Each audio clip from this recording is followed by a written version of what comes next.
بسم الله الرحمن الرحيم. القارعة ما القارعة وما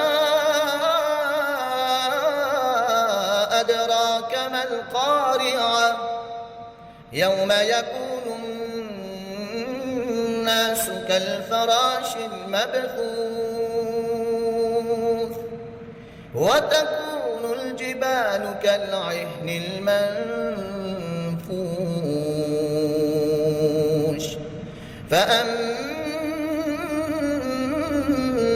من ثقلت موازينه